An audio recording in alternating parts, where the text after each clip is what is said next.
Welcome back to Talking Comics with Heroes and Villains. I'm Eric, and this is Arnie? And this is Batman Beyond #1. Arnie, you picked this one, so you should start off. I had to redeem myself for last week. And you did. This book is awesome. Yeah. I've been very eager to look at Dustin Nguyen's art on this, and it did not disappoint.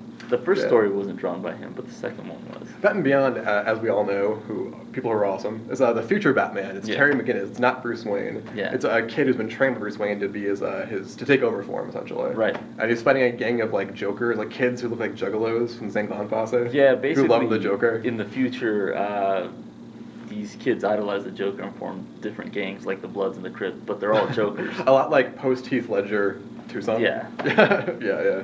So, this character originated in the animated series first, right? Yeah, Terry McGinnis. Yeah, I love Batman Beyond because it shouldn't be good. It's a Batman that isn't Bruce Wayne, and it's set in the future, and it was kind of more little kid friendly, and not as like there's no bullets in it. It's like laser guns, and but it's amazing, and everyone likes it, and it fits perfectly in Bruce Wayne's continuity, and it makes sense that he's an old man, and in one of the stories he had picked up a gun that someone had dropped to defend himself and pointed it at a guy, and after that point could no longer be Batman ever again. He gave up the mantle. It's against everything he believes in. He didn't kill a guy, but he held a gun. That's Close enough. He can't do that. Close enough. Yes, this young kind of street smart brat kid, Terry McGinnis, is the new Bruce Wayne. Do you like the character? I do. I'm kind of biased though, just because I know kind of his history in the animated series. Yeah.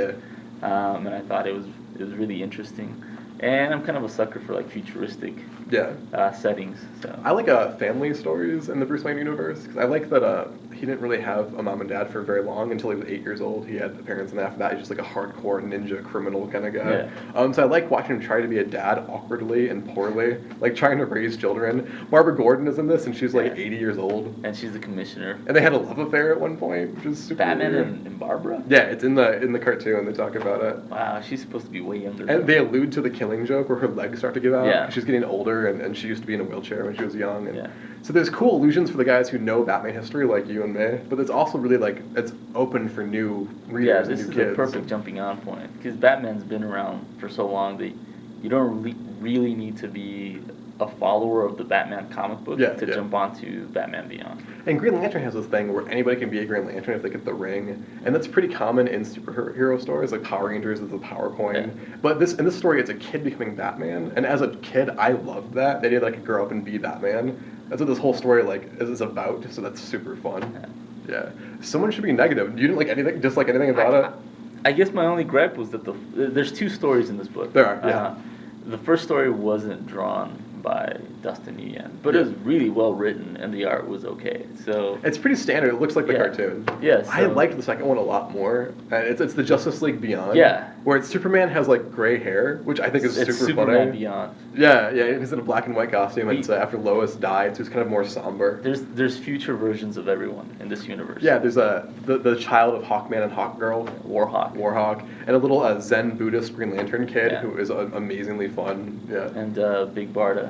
Yeah, it's just called Barda. Barda. I think it's her daughter or something. Big Barda. She's kind of slimmer. She's Svelt's Barda. And who's the Aquaman girl? Oh, Aqua Girl. Aqua Girl. And there's that Micron, who used to be the Atom, is now Micron. I love that name. Yeah, me too. Just because microns are the pens that they used to ink. Yeah. So it's also a small, tiny thing.